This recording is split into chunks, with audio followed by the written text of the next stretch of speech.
और दोस्तों, स्वागत है आप सभी का आपके अपने YouTube चैनल ज्ञान सागर हिंदी पर। मित्रों, आज का वीडियो आपके लिए बहुत ही ज़्यादा इंटरेस्टिंग होने वाला है, क्योंकि आज के वीडियो में हम आपको वर्तमान में चल रहे युग यानी कि कलयुग के कुछ ऐसे रहस्यों को बताने वाले हैं जिन्हें जानने के बाद मनुष्य जीवन एकदम अलग दिखाई देता है। और साथ ही हम आपको ये भी बताएंगे कि कलयुग की शुरुआत कब और कैसे हुई और इसका प्रभाव मनुष्य जीवन पर कैसे पड़ा और कलयुग का अंत कब होगा। मित्रों, अगर आप कलयुग के इन रहस्यों को जानना चाहते हैं तो वीडियो को अंत तक ज़रूर देखिए, क्योंकि अधूरा ज्ञान किसी काम का नहीं है।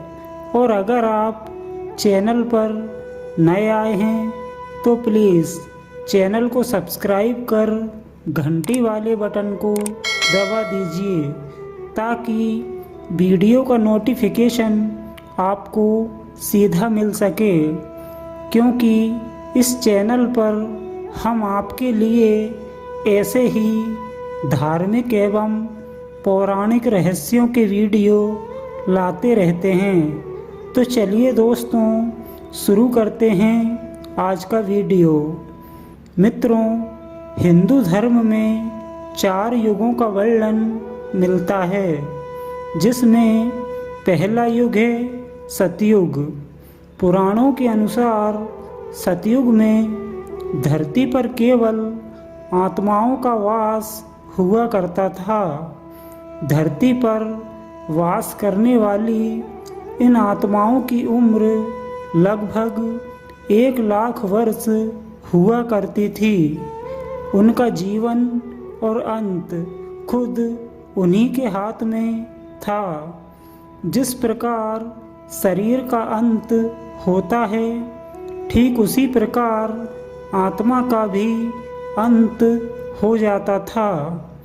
ऐसा माना जाता है कि सतयुग में इन आत्माओं की औसत लंबाई 32 फुट तक हुआ करती थी।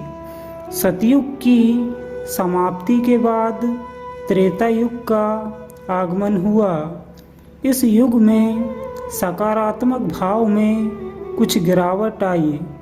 मतलब कि उस समय त्रेता युग में धरती पर आत्माएं नहीं थीं और देवताओं ने इंसान के रूप में जन्म लिए। इसी युग में भगवान श्री राम का जन्म हुआ था।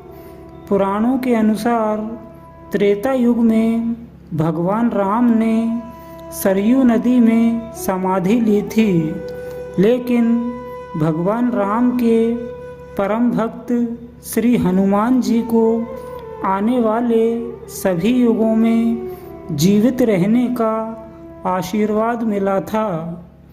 त्रेता युग में एक सामान्य इंसान की उम्र लगभग 10,000 साल तक हुआ करती थी। त्रेता युग के बाद द्वापर युग का आगमन हुआ। इस नए युग में काम, क्रोध, छल और बैर आदि व्यसनों में बढ़ोतरी हुई। यह युग धरती पर लगभग 8,64,000 साल तक चला और इसमें एक व्यक्ति की उम्र लगभग 1,000 साल हुआ करती थी। पुराणों में हनुमान जी ने भीम को ज्ञान देते हुए कहा है कि सतयुग सबसे पवित्र युग था, जिसमें धर्म पूरी तरह सुरक्षित था। लेकिन त्रेता युग में धर्म की हानि हुई, जिसकी भरपाई करने के लिए भगवान श्री राम ने अवतार लिया और इसके बाद द्वापर युग में जब धर्म घटने लगा और पाप बढ़ने लगे तब श्री कृष्ण ने अवतार लिया और अब इसके बाद कलयुग आएगा जिसमें धर्म पूरी तरह खत्म हो जाएगा। केवल पाप, अधर्म, लोभ और लालच ही रह जाएगा और तब एक बार फिर भगवान विष्णु का कल्कि अवतार होगा। मित्रों, गीता, रामायण और दूसरे कई महापुराणों में कलयुग के बारे में बहुत कुछ बताया गया है और साथ ही ये भी बताया गया है कि इस कलयुग की शुरुआत कैसे हुई थी। कलयुग की शुरुआत के बारे में पुराणों में बताया गया है कि महाभारत की समाप्ति के साथ ही जब द्वापर की समाप्ति के दिन नज़दीक आने लगे थे, भगवान कृष्ण धरती पर अपनी भूमिका पूरी करके वापस वैकुंठ धाम जा रहे थे। उनके बिना पांडव धरती पर क्या करते। इतने रंज और हिंसा के बाद उनका मन भी धरती पर नहीं लग रहा था। इसलिए महाराज युधिष्ठिर ने अपना सारा राजपाट अर्जुन के पौत्र अभिमन्यु और उत्तरा के पुत्र परीक्षित को सौंप दिया। उन्होंने परीक्षित को सर्व अधिकारों के साथ सम्राट घोषित कर दिया। इसके बाद पांचों पांडव द्रौपदी के साथ मोक्ष यात्रा पर हिमालय की ओर निकल गए। अब धरती पर राजा परीक्षित का राज था। अब धरती पर न कृष्ण थे, न माता लक्ष्मी और न ही भीष्म और विदुर जैसे विद्वान। फिर भी राजा परीक्षित अपनी जिम्मेदारी को निभाने का प्रयास करते रहे। बताया जाता है कि पांडवों के हिमालय जाने के बाद माता धरती और धर्म सरस्वती नदी के एक एक छोर पर बैठे थे। माता धरती गाय के रूप में और धर्म बैल के रूप में बैठे हुए बातें कर रहे थे। गाय रूपी माता धरती बहुत दुखी थीं। चिंता और निराश से उनकी आंखें भर आईं। तब धर्म रूपी बैल ने माता धरती से पूछा कि हे माता, अब तो महाभारत खत्म हो गई है। चीख पुकार और हिंसा सब समाप्त हो गया है, फिर भी आप दुखी क्यों हो? तब धरती ने कहा कि हे धर्म, क्या तुम देख नहीं रहे कि तुम्हारे चारों पैरों में से अब केवल एक पैर ही शेष रह गया है।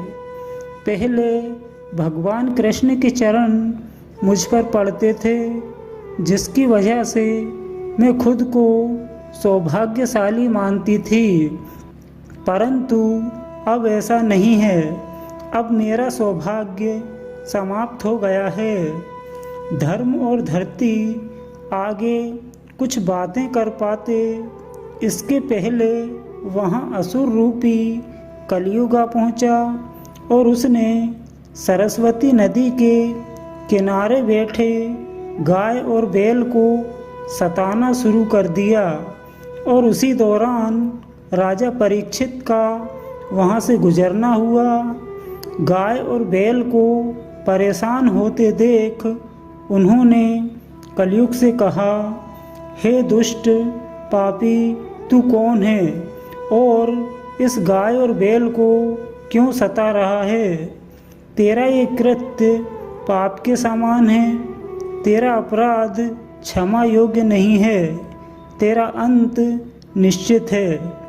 ऐसा कहते हुए राजा परीक्षित ने कलयुग पर धनुष तान दिया। राजा परीक्षित बैल रूपी धर्म को पहचान चुके थे। उन्होंने धर्म से पूछा कि यह कौन है, लेकिन उन्होंने जवाब नहीं दिया। तभी कलयुग राजा के चरणों में आ गया और अपना परिचय देते हुए कहा कि हे महाराज, मैं कलयुग हूँ। राजा ने धर्म से कहा कि सतयुग में आपके 4 चरण थे, त्रेता युग में 3, द्वापर में 2 और आज कलयुग ने आपके एक और चरण को नुकसान पहुंचा दिया है। मैं कलयुग को आपको और हानि नहीं पहुंचाने दूंगा। जैसे ही राजा परीक्षित ने कलयुग पर वार किया, वैसे ही कलयुग ने कहा, महाराज एक बार मेरी बात सुन लीजिए। राजा परीक्षित ने कहा, अधर्म, पाप, झूठ, चोरी और दरिद्रता आदि अनेक उपद्रवों का मूल कारण केवल तुम हो। मैं तुम्हें अपने राज्य में नहीं रहने दूंगा। तब कलयुग ने कहा कि हे महाराज, आपका राज तो पूरी पृथ्वी पर है। यदि आप मुझे पृथ्वी से निकाल देंगे तो मैं कहाँ जाऊंगा? आप मुझे अपने सामने नहीं देखना चाहते, यह ठीक है, लेकिन मुझे पृथ्वी से निकालने की बजाय एक निश्चित स्थान दे दीजिए। तब राजा परीक्षित ने कुछ विचार करके कहा कि झूठ, मद्यपान, पर स्त्रीगमन और हिंसा, इन 4 स्थानों में असत्य, मद, काम और क्रोध का निवास होता है और आज से यही तुम्हारा ठिकाना होगा। कलयुग ने कहा, महाराज इतना स्थान मेरे लिए पर्याप्त नहीं है। तो राजा परीक्षित ने उसे 5वां स्थान स्वर्ण में दे दिया।